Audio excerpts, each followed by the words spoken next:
কোনো কারণে যদি নির্বাচন না হয় তাহলে দেশ একটা চূড়ান্ত রকমের অশুভ পরিস্থিতির দিকে যাবে। গতকালকে প্রধান উপদেষ্টাকে কোট করে তার প্রেস সেক্রেটারি এই কথা বলেছেন। ফলে এই রকম একটা শঙ্কা এই গণ অভ্যুত্থানের 13 মাস পরে এসেও কেন মানুষের মনে হচ্ছে, অথবা সবকিছু নির্দিষ্ট করার পরেও প্রধান উপদেষ্টা বলছেন যে একটা জরুরি অবস্থা আসতে পারে অথবা একটা গৃহযুদ্ধ হতে পারে, এরকম নানান আলোচনা, এইসব আলোচনা কেন হচ্ছে, এটা কারণটা কি?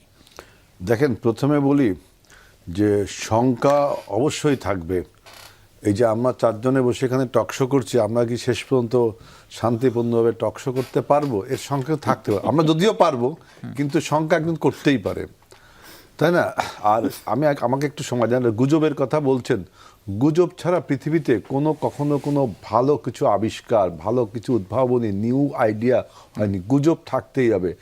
আপনার নিউটন যে মধ্যাকর্ষণ থিওরি দিয়েছিল, অনেকে বলে যে আপেল তার মাথায় পড়েছিল, কিন্তু আজ পর্যন্ত নিউটনের জীবনীকারের কেউ, যারা জীবনী লিখেছে, তারা কেউ কখনো বলেনি যে আপেলটা তার মাথায় পড়েছিল। কিন্তু বলে যে আপেল তিনি পড়তে দেখেছিলেন, সেখান থেকে তার চিন্তা হলো যে আপেলটা কেন উপরে না যায়, আমার মাথায় এসে পড়ে, অসার্থক করে বলে, তাই না?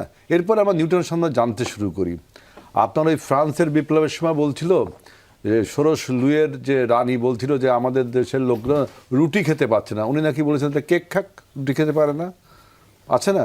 কিন্তু দেখা যাচ্ছে যখন রুশো তার ওই কনফেশনস মানে বইটাই এটা লিখছে যে এই কথা, দেখা যাচ্ছে তখন ওই রাজার বউ অর্থাৎ রানীর বয়স ছিল 8 বছর, অর্থাৎ তিনি তা বলেননি, কিন্তু এই গুজব রটেছিল।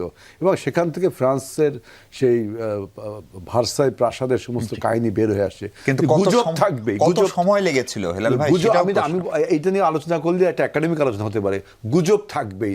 সেই গুজবকে আপনাকে ভেঙে আপনাকে সত্যকে প্রতিষ্ঠিত করতে হবে, সত্যটা বেরিয়ে আসতে হবে।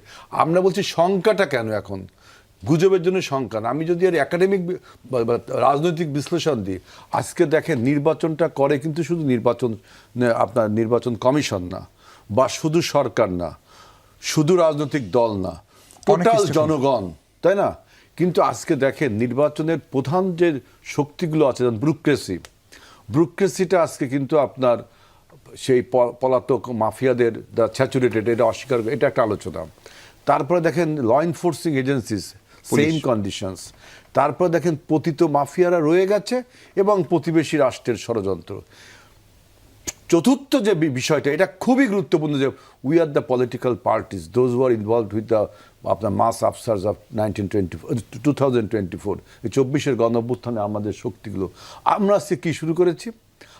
আমরা আজকে এমন বয়ান তৈরি শুরু করেছি, আমি বলবো যে এই ইনএক্সপেরিয়েন্স থেকে। যেমন আমি বলছি যে এখানে আপনার উন্নাসিকতা দেখাচ্ছে না। বিএনপি 4 বার রাষ্ট্র পরিচালনা করেছে, এবং আমি প্রথমেই বলেছি যে বাংলাদেশ ভালো থাকলে বিএনপি ভালো থাকে।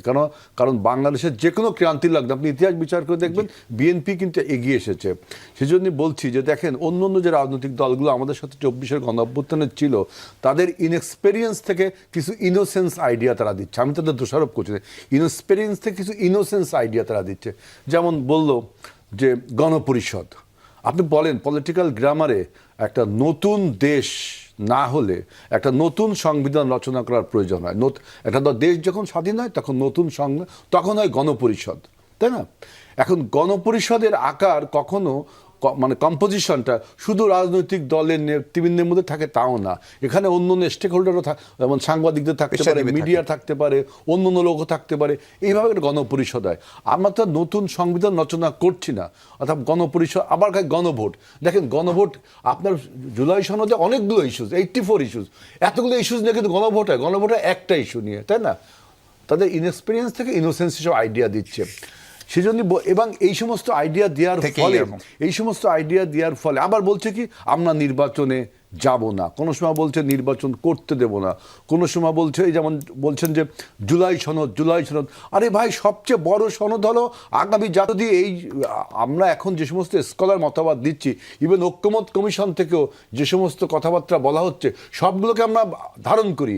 সেই কথাগুলোকে জাতীয় পার্লামেন্টে বসে আমরা যদি না মানি, বা জনগণের বিরুদ্ধে কথা বলি, তাহলে আমাদের বিরুদ্ধে তো আবারও একটা আরেকটা সংকট এই জন্য হচ্ছে। আমি বলছি, দেখেন আজকে একদম- যদি আপনারা এই অবস্থা সৃষ্টি করেন, তাহলে মনে রাখবেন এই যে টিউনিশিয়ার কথা মনে রাখবেন, জি। মিশরের কথা মনে রাখবেন, শ্রীলঙ্কার প্রথম 2 একদম বছরের কথা চোখের মনে সামনের রাখবেন। উদাহরণ। সুতরাং হ্যাঁ, এইগুলো মনে রেখে কথা বলতে, আমরা দেশের পক্ষে বলছি, আমরা সবাইকে নিয়ে জি। একটা নির্বাচন হেলাল অনুষ্ঠান ভাই, করতে